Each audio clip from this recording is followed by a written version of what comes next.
That was The Muse with Starlight. Hi, this is Adam Buxton. Hey, this is Joe Cornish. And you're listening to the Adam and Joe radio programme here on XFM. The Muse is very depressing these days, isn't it? I know, it's always bad news. Nothing but upsetting stories on the Muse. Yeah, I know. Why can't the Muse just, have some hopeful stuff? Some leave 'em laughing stories. Just do a song about a cat being rescued from a tree or something. Yeah, or an old lady that started a campaign to get yobbos off the streets and succeeded. That's right. Come on, the Muse. Hello? Yes, he's still in Muse. Is Alistair Stewart still in Muse? Yeah, he's still in Muse. He reads the Muse. How long can we keep this bad joke going for? I estimate 1 hour. 1 hour, yeah. Really? Yeah. Wow. Well, let's not try that now. Okay, then. We need a Guinness Book of Records representative to do it properly. Hello, everybody. Happy Saturday morning. I hope you're all still in bed, but, mentally awake, but physically still asleep. That's the perfect state to listen to this show in. Actually, maybe mentally asleep as well would be a good idea. Let the excitement of the new music wash over you. That's right. We got music coming up from the Foo Fighters, the Rapture, Björk, the Fratellis, the Editors, and also some free plays and Snow Patrol. That's just the first hour. Plus, we've got some fantastic prizes, a pair of tickets to see Primal Scream at the Brixton Academy on Saturday, the 2nd of December. That's, of course, my brother's birthday. Is it? So that's a chance for you to celebrate that as well. My brother's birthday, everyone likes to celebrate that. And there's a pair of tickets to see Kasabian at Earl's Court on Tuesday, the 19th of December, which is, of course, the day before my birthday, which is, of course, very exciting for everybody as well. Wow, so it's a big Cornish birthday bonanza. Yeah. December. Also 3 copies of the complete Black Books box set, series 1, 2 and 3. That's amazing. All 3 series of Black Books. Good prize. That is a great prize. That was pretty much Channel 4's last great sitcom, wasn't it? Yep, before they stopped making funny programmes. Apart from the IT crowd. And Modern Toss, obviously. Obviously. Okay, that's enough self-interested hoo-bar. Let's play some more music. Here's the Foo Fighters. There you go, that's the Foo Fighters. I just adore the Foo Fighters in a ludicrous way, like a man my age shouldn't. I mean, I'm not that old, but I'm a mature man, and yet I just sort of love Dave Grohl. You're younger than Dave Grohl, though, aren't you? Like a 14-year-old girl. Isn't everybody younger than Dave Grohl? No, I believe I'm almost exactly the same age as Dave Grohl. He's the coolest old man in pop. You reckon? Yeah. I think if you're sort of over the hill and want to look cool, then that kind of hair is what to go for. He's brilliant, though, because he's always going to have that groovy, slightly skeletal physique as well. Yeah. Look a bit sunken and sullen. Yeah. But yet be a smiley man with a big tash. Yeah, that's the first single, of course, to be taken from the group's 5th album, In Your Honour, which was out on June the 13th, Adam. Yeah, a while ago. Yeah, so that's exciting stuff. So, listen, the telephone number is 0871 222 1049. That's 0871 222 1049. Or as my dad would say it, 087122 49. Does it really take him that long to say a number? Yeah, and he breaks them up in an insane, illogical way that you could never remember. Or you can text us on 83936. That's 83XFM. You can, of course, email us at adamandjoe@xfm.co.uk, even though the emails have actually been broken for the last month and a half. They're fixed now. Are they? Yeah. Really? Yeah. Now she tells us. So there's going to be a massive backlosh. A backlosh. Yeah, what is a backlosh? It's when you use Listerine. Is it? And it comes out of your nose. A black splosh. There's going to be a massive black splosh of emails building up in the back of the computer. All banging up the works. But they're going to be released. And we got some competitions coming up, right, Adam? For competition fans, you're in the right place, because we've got not one but 2 different kinds of competition this week. Joe Cornish, what's your competition? My competition is Movie Lingo Bingo, where we play you a very, very famous line from a very, very famous movie in a foreign language. Imagine that. So it's a chance for people with a grasp of a second language to get ahead of less educated people. That's right. If you have a grasp of German, if you speak good German, you could be in with a head start on this competition. We like to reward people with above average intelligence and with bilingual capabilities. What with Britain just joining the European Common Market, yeah, it's time to embrace our foreign friends. We're not down with the dumbing. No, we ain't down with the dumbing. No. We're not. We're certainly not. Also, we have the return in the final hour of, I've even forgotten what it's called. It's such a bad title. Rock and Reel, Rock and Rubs. Yeah, Rock and Reel or Rock and Rubs. Oh, that's a great competition. Yeah, that's coming up as well. So stay tuned, competition fans, and fans of great music, more of which we have right now. This is a song that's really growing on me, and I thought initially when I heard You it... don't even know what it is. I do, I promise You just said that and then lifted the piece of paper to your eyes to see what song would be growing on you. No, because if it was... You're full of bushi. Am I? I'm not, I promise you, because I knew it was The Rapture. Get myself into it. What are you doing? That's The Rapture. Is it? Yeah. Are you suggesting they've ripped off the Sesame Street They song? partly ripped off the Sesame Street song, yeah. Well, that's a good ploy, isn't it? Because everybody loves the Sesame Street song. Can you tell me how to get... You know what? Talking of Sesame Street, Yeah. shut up. Sorry. I read somewhere that they're introducing the first new female Sesame Street character in something like 10 or 20 years. I didn't even know Sesame Street was still going on. Of course it's still going on. Jamie Foxx has just appeared on it. And they're introducing the first new female character for years. I didn't know that Sesame Street was exclusively male. Neither did I. Is it some sort No, of... it's not exclusively What are male. who are the female Sesame Street inhabitants then? Cookie Monster, male. Oh, you mean Snuffleupagus. puppet-wise? Yeah, puppet-wise. I know there's an occasional lady that bounces in, but name me some female Sesame Street residents. There's some of indeterminate gender. Gender? Yeah. Like what? Which Well- ones have got indeterminate gender? I always thought of Big Bird as a big lady. No, Big Bird's a boy. Bird's a big bird. Big Bird is a boy. Big Bird is definitely a man. It's a big leggy bird. There are listeners out there, you know what gender Big Bird is. I always thought of Big Bird as being like a big backpacker He's from just a child. Canada or something. You know, A backpacker there was a girl I used to work with who was very much like who Big looked Bird. a bit like Big Bird, yeah. Really tall and long legs and a sort of- With yellow feathers. she had a huge big yellow beak. Yeah. You kind of talk like that. You know what? To this day, I still can't work out how they do blooming Big Bird. What sort of a person is in there? You know what confuses me? When the head moves and both arms move. Wait, you're right. I still can't figure out how they do it. How do they do it?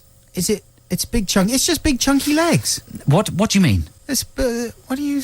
How does a person fit inside the suit of Big Bird, right? Because it's got two arms, Yeah. thereby occupying the job of the two human arms. It's got two legs, which thereby take the role of the two human legs. But yet, all four limbs are now in business, okay? They're all taken. All that's left to operate any kind of puppetry is a mouth and a head and a neck, right? Yeah. And its eyes move, its beak opens and closes, and its neck moves. How can it do all those things with just that person's head? Well, yeah, they're puppeteering the head separately, aren't they? Remote control. I would say it's a mixture of cables and... You check out that Big Bird, man. It doesn't make sense. Can you call it up on the interweb? Yeah, probably, but we don't stoop to that kind of cheating. I want to have a look at Big Bird, and then maybe I can All explain. right, during the next song, we'll check out how Big Bird operates, but I think it's some kind of a freak. Right. I think Sesame Street's been going long enough. They've got some kind of a genetic engineering lab somewhere in Brooklyn, Yeah. and they're stretching necks. Big freak. Big freaks, Big Bird freaks. They've got a collection of freaks, mutants, who are specially bred to fit inside those puppet costumes. Yeah. You can see them. They frequent a calf in Lower That's a Brooklyn. good idea. It's a good idea for a film. please, Charlie. It's a bit like the island of Dr. Moreau, except to the serve basement of Sesame Dr. Street. Sesame Street with freaks and mutants. I think that's true. Jim Henson's behind it. He's an evil man. The late, great Jim Henson. Can't say that about one of the most well-loved men Well, obviously, I'm joking. in all of puppetry It's true. and entertainment. Anyway, enough of this waffling garbage. Enough. We've still got two I'm and a half afraid we've hours got a lot left. more of it. Here's Bjork. This is one of our choices, Human Behaviour. That was Bjork, Bjork with Human Behaviour. This is Adam and Joe, XFM London's 104.9. Big Bird update. His birthday's March the 20th. His favourite song is the alphabet song. His best friend is the Snuffleupagus. His favourite quote is, "Gee, Mr. Looper, I mean Mr. Cooper, I mean Hooper." He likes to figure things out, being part of everything, roller skating, birdseed, milkshakes from Mr. Hooper's store. He dislikes when he can't get help and when nobody believes that his best friend exists. And the way he's puppeteered is completely obvious, isn't it? Yeah. Arm in each arm, leg in each leg, then some kind of tall mechanical hat on the head, which operates the neck, and then people behind the camera work the head and beak. It's perfectly straightforward, and I'm a bloomin' idiot. It's very much like the Teletubbies, the way they do them, too. That's our Adam and Joe Big Bird info burst for this week. Back with the competition very shortly. Oh, they're so hot right now. Ouch! You're burning me! That's too hot! Step away! You're so hot, it's hurting my face! The Fratellis. What is a Fratelli? I know, and I'm not going to tell you, because you deserve to suffer in your uncoolness. I know what a fratelli is. Oh, no. It's a fried telly. It's a delicious, crispy, battered, baked television. They eat them in Scotland. I have a fratelli, please. Yum, yum, yum, yum. Tasty, wasty. Bye-bye. That's a little scene from America. Live from America, where they're all eating fratellis. Right, it's... That was a Chelsea dagger. What's a Chelsea dagger? A Chelsea dagger is a type of shoe. I'm putting on my Chelsea daggers. They wear them down the King's Road at the moment. We're just talking complete rubbish. Nobody knows what either of those things are, but it's the follow-up to Henrietta, from their debut album, Costello Music, which is coming out on September the 11th. So, what kind of a date is that for an album to come out? Was Elvis Costello's next album called Fratelli Music? Very possibly. It's competition time. Competition time. Hey! It's time to play Movie Lingo Bingo. We usually play a crap commentary corner this week, but you know what? I just couldn't find a crap commentary. Well, you've done amazingly well. How long have I been doing that for? 2 years? Maybe longer. Maybe longer. I think I've exhausted every single commentary. I was reduced to Vince Vaughn and Ben Stiller on Dodgeball the other day. There's nothing worse than listening to a whole commentary and realising it's useless. An hour and a half later, I felt so depressed. But you must have found out some funny stuff about Dodgeball. No, because they do it humorously. It's a funny one, and it's not funny. No. It's tedious. Yeah, there's some good ones in the comedy world. Well, you dig some out and pass them on to me, because this week I've had to resort to Movie Lingo Bingo. This is the competition where we play you an incredibly famous line from an incredibly famous film. Don't distrust me, listeners. I promise you that this is a line you will know. It's very, very famous indeed, but the catch is it's being spoken in German. German? German, yeah. The language of Germans. The Germans, they watch films? Yeah, they watch die films. The filmen? Der films. As you can tell, we're not very good at German, and we'd like to caricature the entire nation and race in a grotesque manner. Das Film? So if you are German, please don't be insulted. We're just idiots.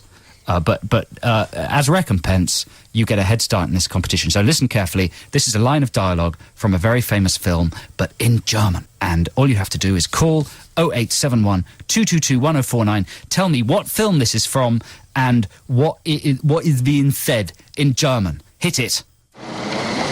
Ich würde Gier. Got any clues there, Adam? It's sounding pretty effeminate.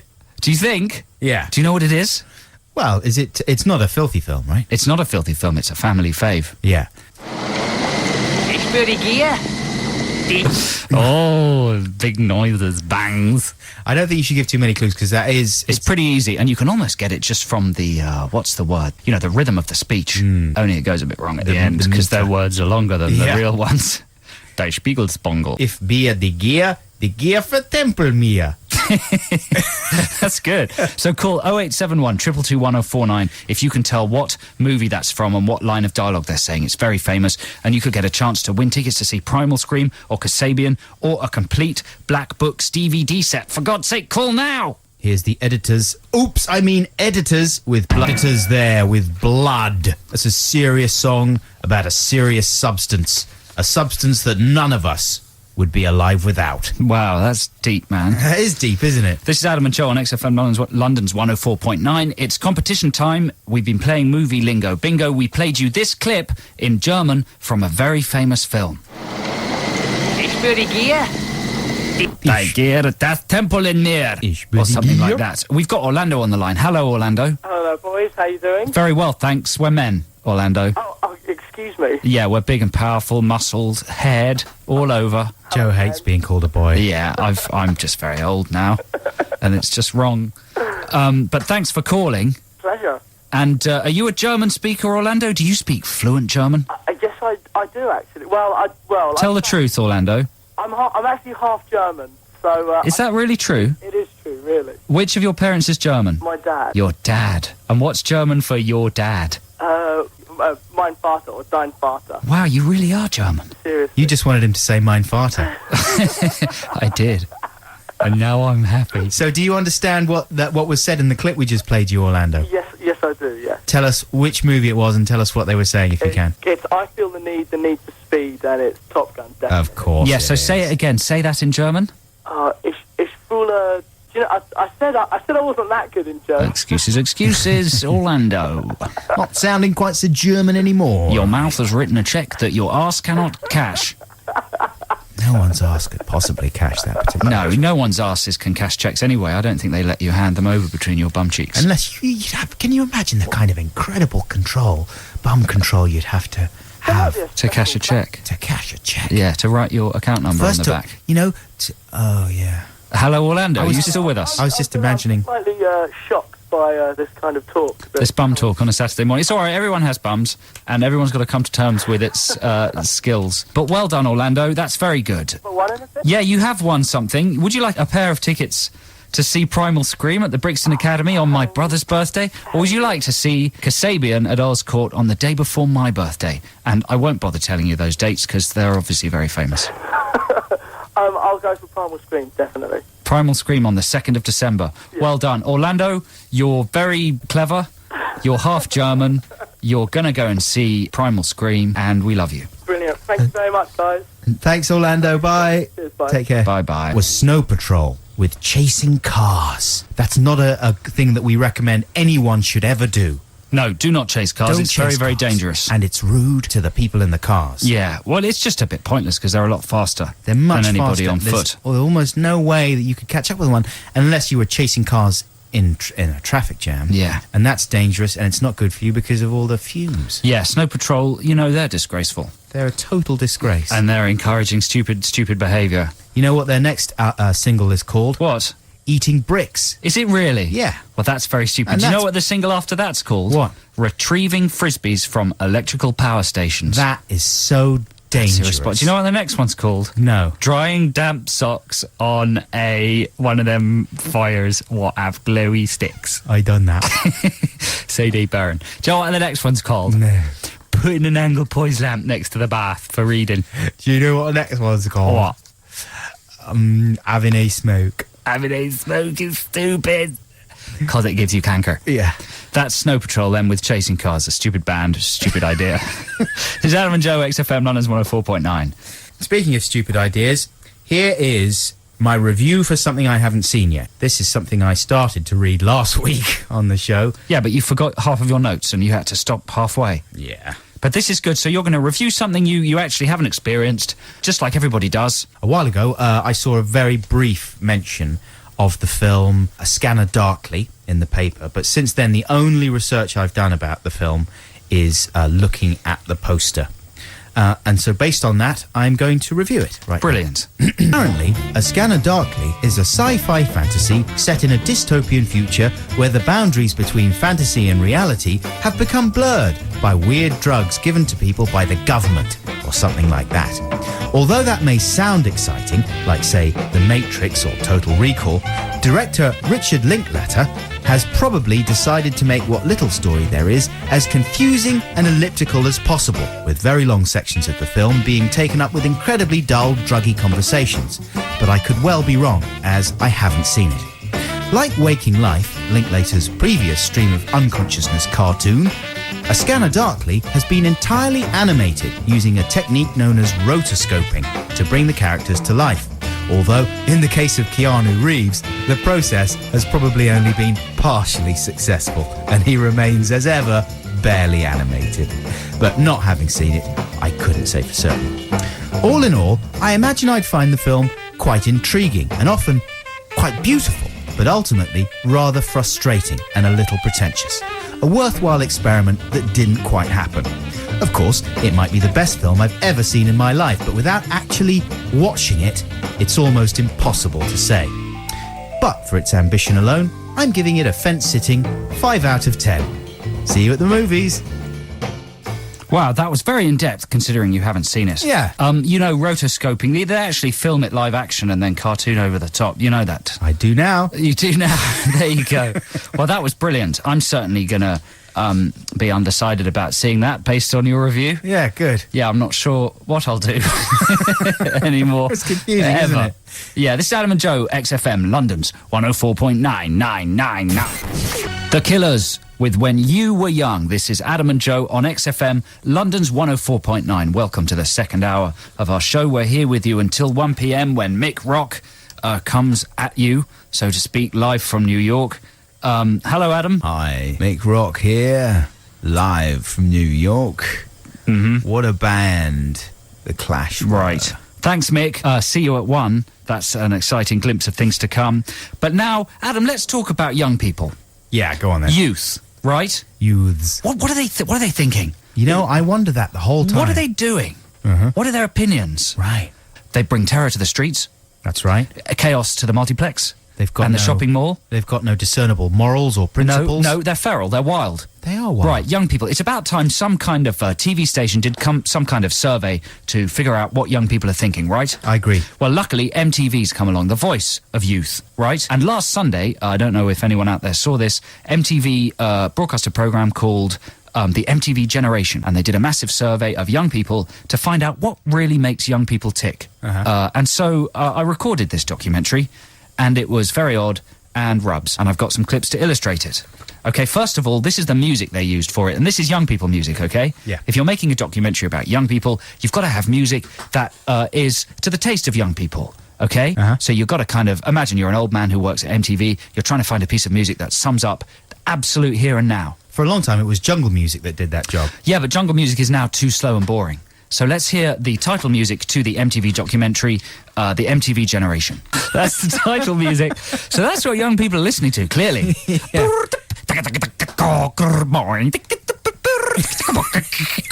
That's what they dance to in the club. What's that sort of music called? So it's almost drill and bass, isn't it? Drill and bass. Does Yeah. that exist? Yeah, that's like Square Pusher and so. Really? Yeah, it's a bit like Aphex Twin. But even Aphex Twin, that's kind of old now, isn't it?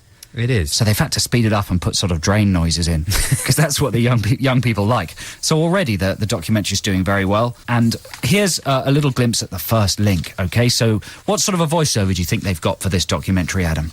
I would say it's sort of more laid back, June Sarpong, maybe regional. You know, so if it's from London, it's someone who can barely speak. Yeah, you're close.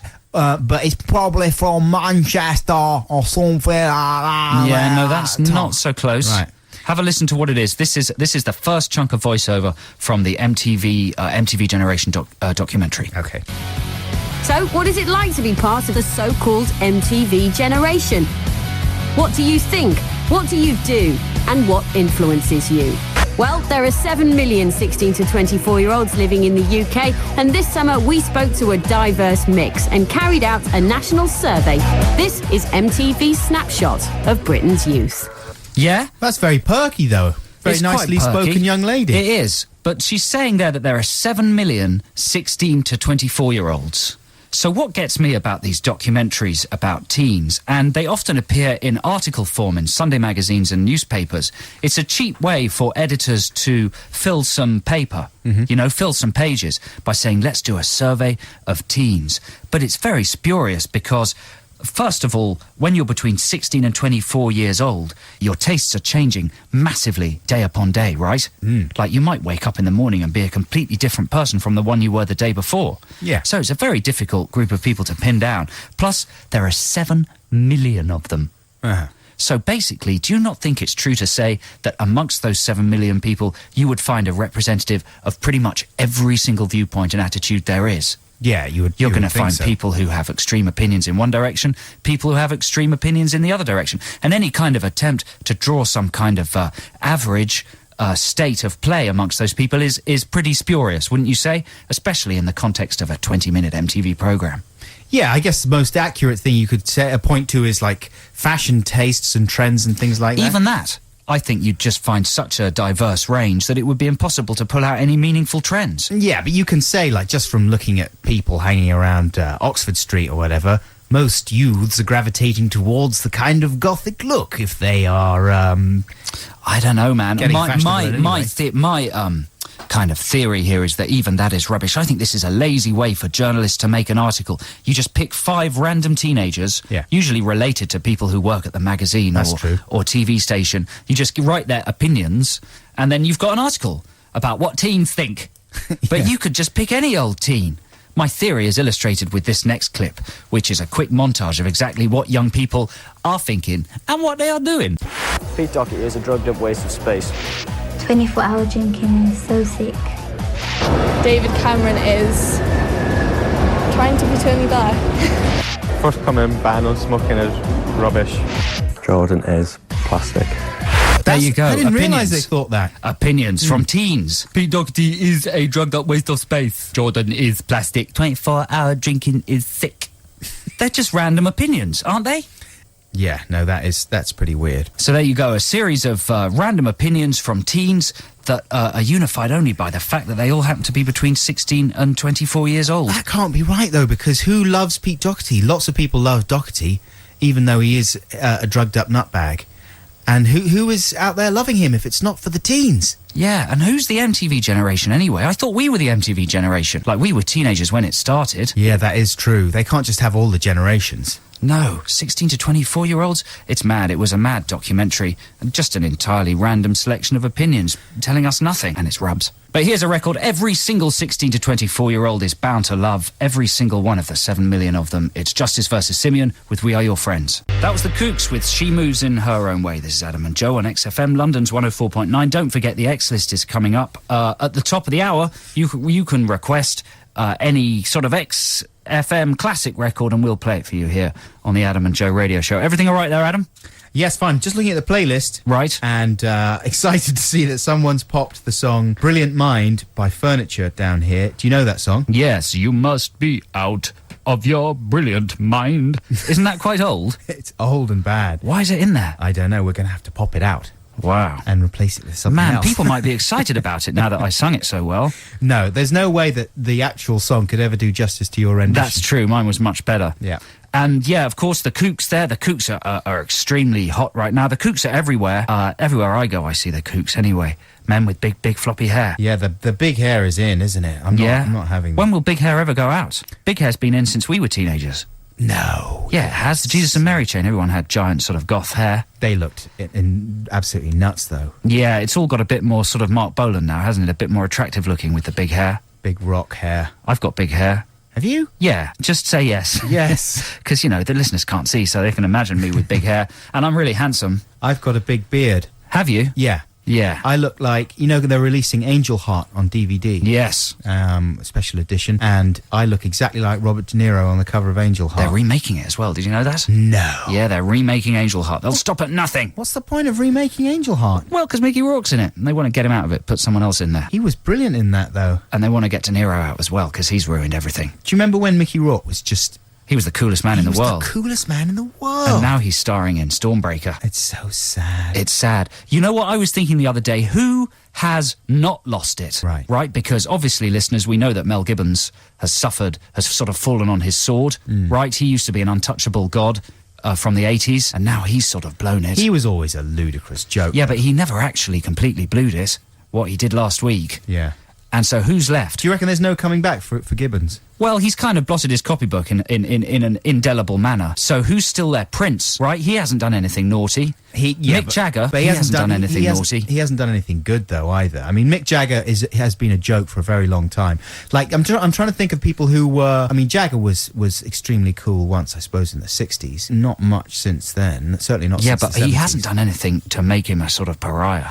Oh, I see. You're talking about actual positive bad behaviour. Yeah. Just ruining their career. A bit like Mickey Rourke did. So Mickey Rourke, the main way he ruined his career, what was it for you that really... Well, the whole rearrangement of his face with surgery. Yeah, I mean, the other thing, of course, was the beating up of his girlfriend, stroke wife or whatever. Right. Carrie Otis. Did that really happen? Yeah, it did. He was a dirty wife beater. Yeah, is that true? God, how terrible. So it's not very good. He had 2 strikes against him there, and he was just an all-round rotten egg. He admits as much himself now.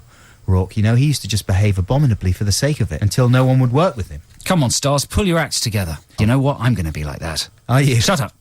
I'm going to smack you. And then you're going to come back with Beethoven 1 and 2 and 3. Yeah, some cuddly film about a fluffy dog for families. It's Adam and Joe on XFM. Music now, and, I suspect that this track, Furniture, Brilliant Mind, was chosen for us by our boss here at XFM.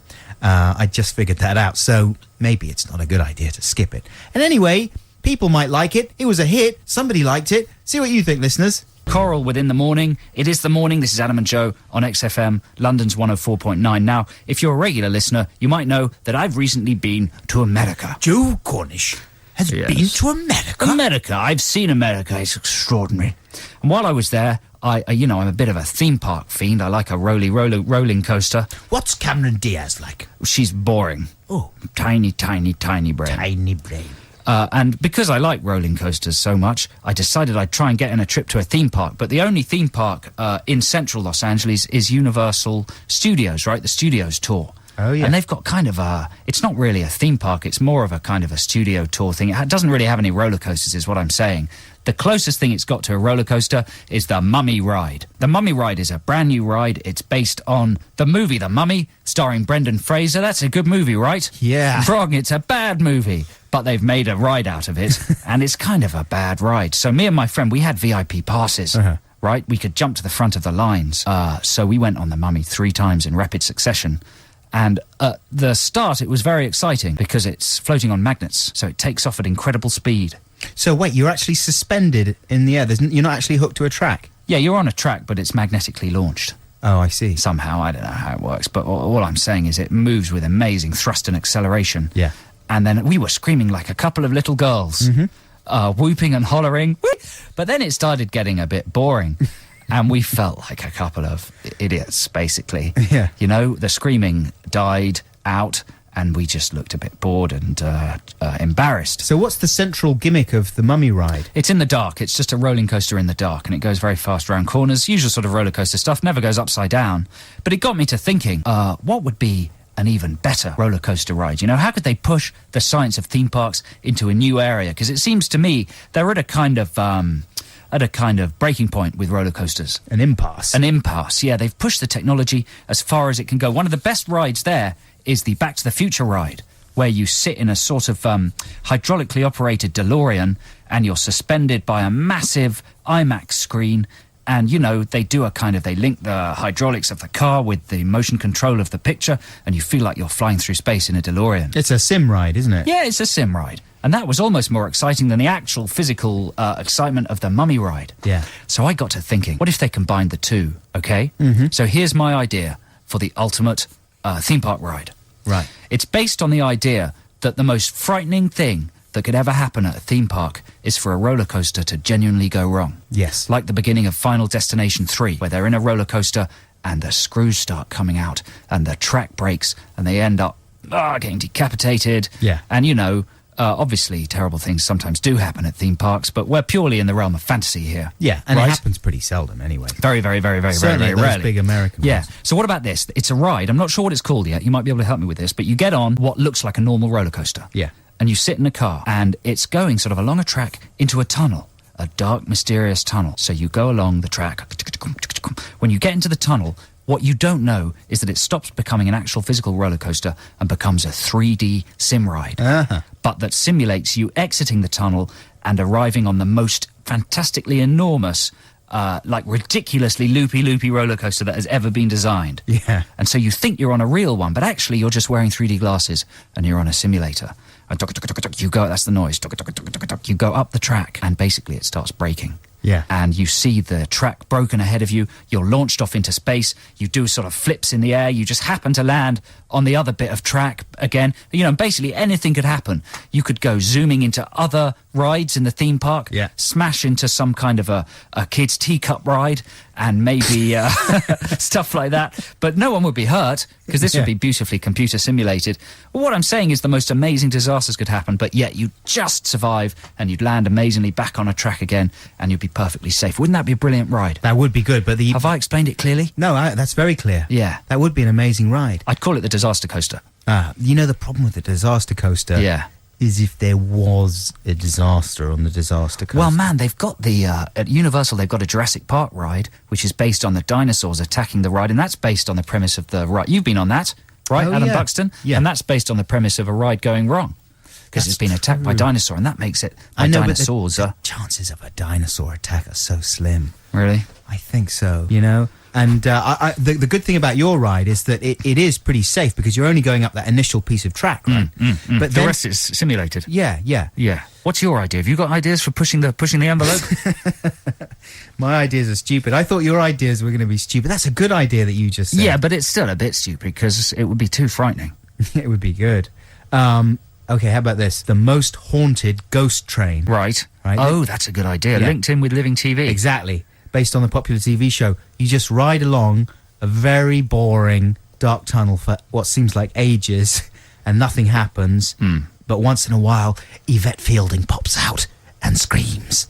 That's good. The real Yvette Fielding. Yeah, it's mainly because she's got free time, a lot of free time. Exactly. Enough free time to actually be an exhibit in a theme park. She wouldn't be able to do it all year round. Most of the year, though. But yeah, she'd take time off to film the show. Birthday and Christmas. And then the rest of the time she'd be doing the ride. Right. It's mainly it's a women's ride. Is it? Yeah. You wouldn't be allowed. Why is that? Because women are more gullible. Because women watch that show. Right. Mainly. Right, I watch it every now and then, but in a way I'm a woman. You're kind. Yeah, that's a good idea, man. The most haunted ride. That would be Chessington or Thorpe Park, maybe. How about this? Yeah. The Baby Shambles. Nice. Right? It goes up and down completely unpredictably, and then fairly often just comes completely off the rails, and it's very disappointing. Brilliant. You're not talking about a roller coaster ride, are you? No, I'm talking about the band. How about this? The Tony Blair. It just goes wherever George Bush wants it to go. Nice. Is that it? Yeah. It follows George Bush. Yeah. This is Tony Blair. Wasted Little DJs by The View. Wasted Little DJs with The View. This is Adam and Joe on XFM London's 104.9. Adam, free play time.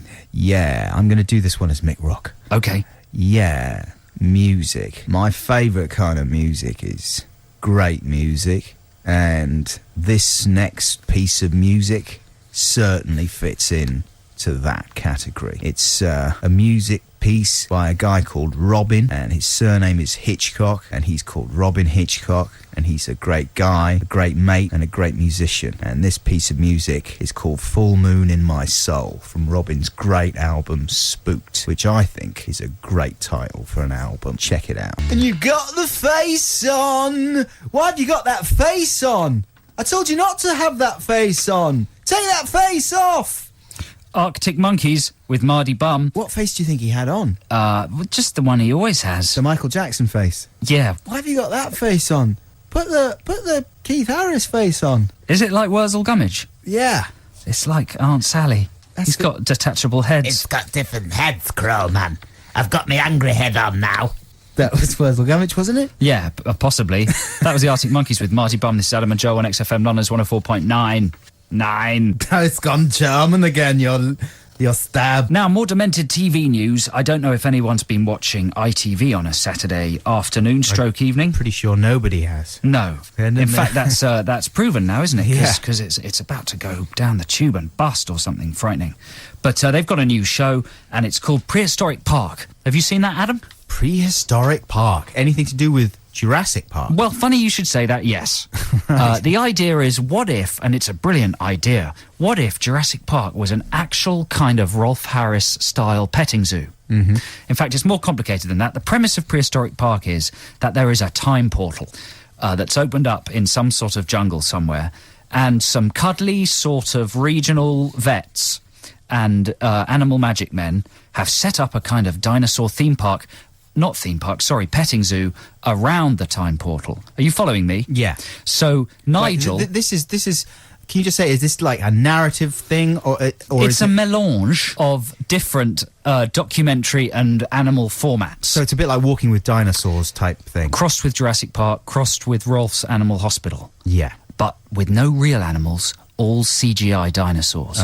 Right. Sort of crossed with Ricky Gervais's Flanimals. Right. So imagine this space portal, and he goes through this portal to ancient China and places where dinosaurs exist. He captures the dinosaurs, pulls them back through the portal, and cares for them in the prehistoric park, all right? So as a viewer just sitting there watching, it appears to be kind of a real documentary about a real place that has real dinosaurs. Right. Okay, so clip number one is all about a woolly mammoth they've captured. So have a listen to this. Back at the park, Martha the mammoth is still feeling the heat. So it's time for the staff to carry out Nigel's cunning plan to cool her down. So there you go. They've got a woolly mammoth. They've captured her. She's feeling the heat. And they've got to carry out Nigel's cunning plan to cool her down. And so wait, is this like a beautifully realised Walking with Dinosaurs style? No, it's shoddily. It's sort of shoddily realised. So Yeah. it's a pretty fake-looking mammoth, And one of the funniest things is imagining what the shoot was like with all these people having to act around an empty space, right? Because it's all very well for Bob Hoskins to do it, or a professionally trained actor like him, but not for, people who are more used to being on CITV type shows. Yeah. But, the other thing is they've got a woolly mammoth. I mean, woolly mammoths are wild, untamed, prehistoric creatures, right? I'm pretty sure they are. And if you tried to, say, cut their hair, what kind of a response would you get? Eating? You'd probably be gorged by one of their enormous tusks, ripped to pieces, disemboweled, have your head over far to the left, your legs over to the right, and all your guts splattered all over the camera crew, right? Yeah. Yeah, that's not what happens. This is what happens. Play clip number 2. Martha's an ice age creature, so everything about her has evolved to make her able to cope with really cold temperatures. And I think she might just be overheating. So Nigel had the idea to give her a haircut, which I think is a really good idea. I think it's going to make her feel much, much better. You're okay, sweetie. Good girl. You're going to feel much happier.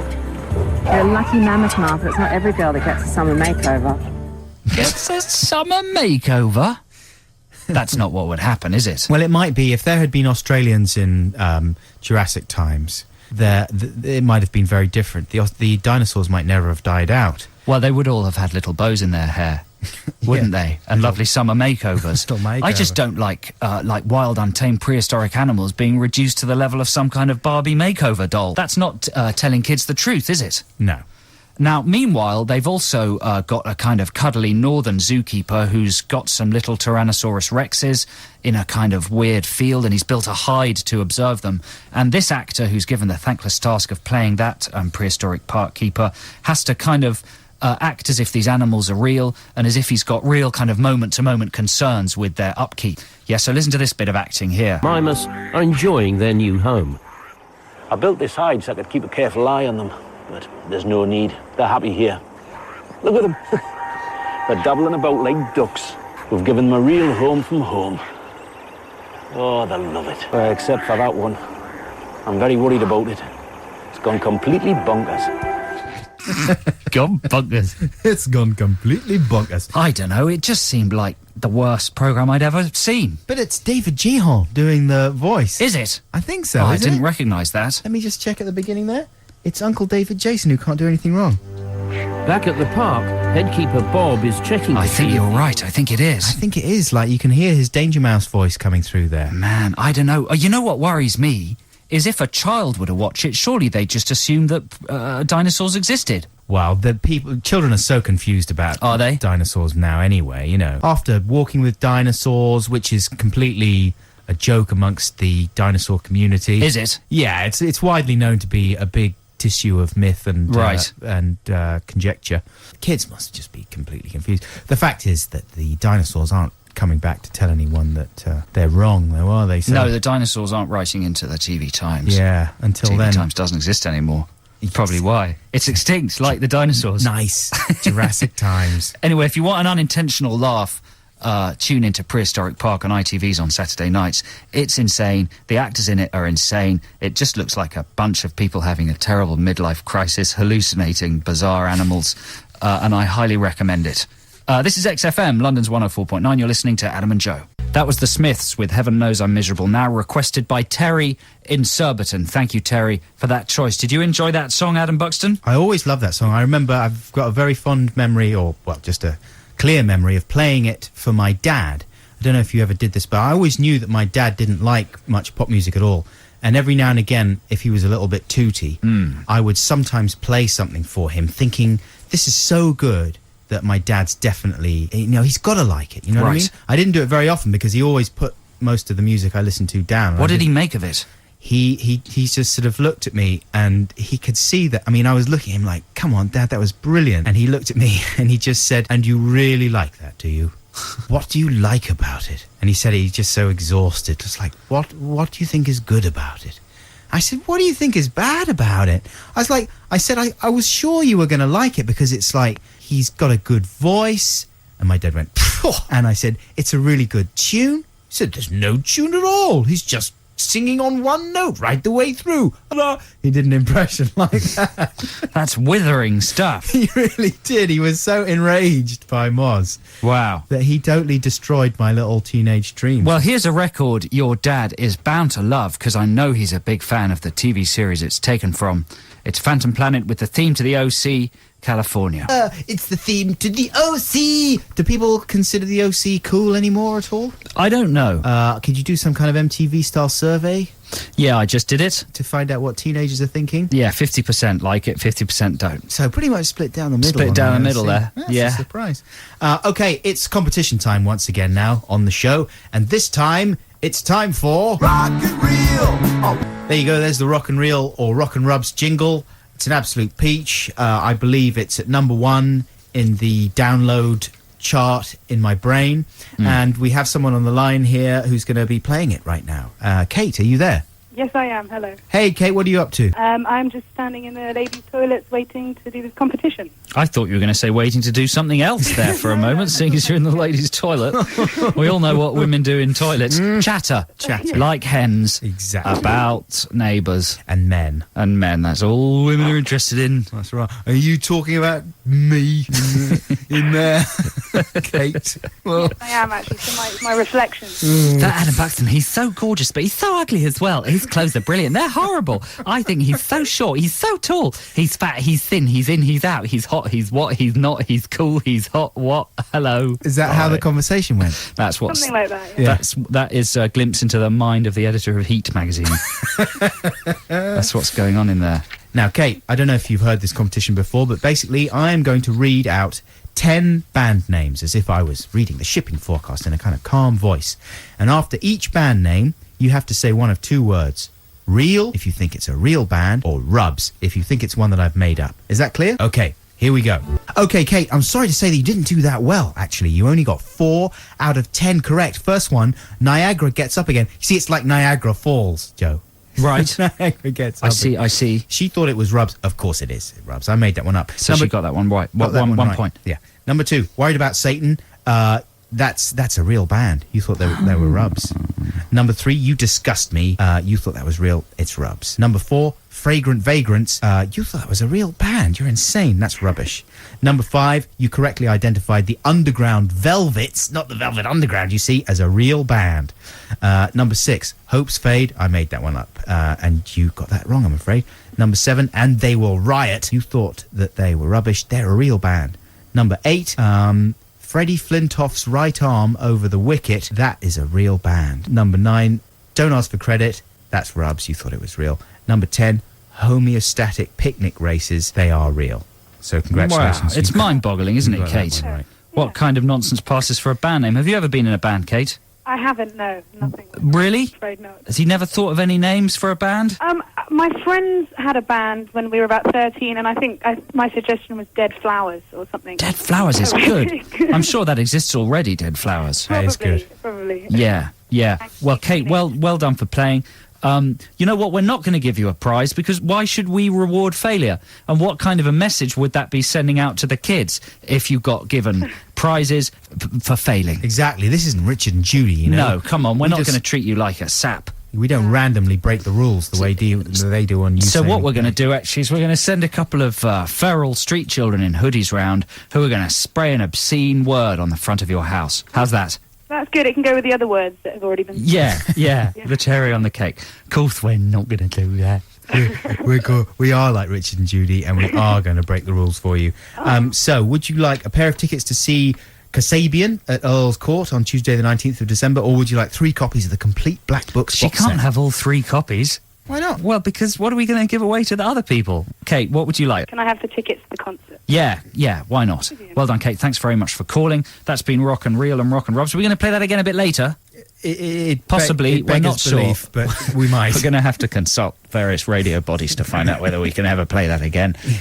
Now it's music time. This is Johnny Cash with Her. That was Nirvana with All Apologies. You're listening to Adam and Joe. It's the X List here on XFM. Still time to get your requests in on 83XFM if you're texting, or you can call 08712221049. We are going to do the competition now, right now. Is that Douglas? Hi. Hello, caller. Hello, how are you? Very well. How are you today? Very well indeed, thank you. What area of London are you calling from, confident caller? I'm in Hampstead. Really? You're posh. Yeah. Only posh people live in Hampstead. I know. Wow. It's true. It's true. We're all very posh. That's impressive. Do you ever get any trouble around there in Hampstead? No. Do you get children with tiny bikes? Lots of children with tiny bikes and mothers. What's wrong with children having tiny bikes? I don't mean like toddlers with little... You mean like strapping teenagers with tiny children's bikes? Yeah, that's right. Yeah. I mean hoodies, basically, with tiny bikes. Oh, right, I see what you mean. Tiny bikes that are actually too small for the gangling youth. Yeah, exactly. yeah, there's lots of them. Okay, good. Glad to see that. Glad we settled that. Not even Hampstead We're confused. is immune. Okay, Douglas, I don't know if you've heard this competition before, but it's very easy. I'm just going to read out 10 band names, and after each one, you have to tell me whether you think the band is real or rubs. Okay. Okay, so you just say real or rubs. Now, 5 of them are real. I got them from the NME gig listings, and 5 of them I made up using my brain. Good. Are you ready? I am ready, yeah. Here we go. I think that's quite good, so I think it's real. I was saying real because I wanted it to be real. Okay. Well, Doug, you scored a quite impressive 6 out of 10 there. 6? That's kind of, is that a pass? Here's the ones you got wrong. Okay. My dear stalker, you thought that was real. That's rubs. That's rubs. That's one from your brain. That's from my brain. Number 6, send more paramedics. You thought that was rubs. That's a real band. Send more paramedics. Jihadaway, you correctly identified as being rubbish. Number 8, the Delighted Pessaries. No one has yet come up with that name. That's rubs. That's rubs. Did I say real for them? You thought that was real.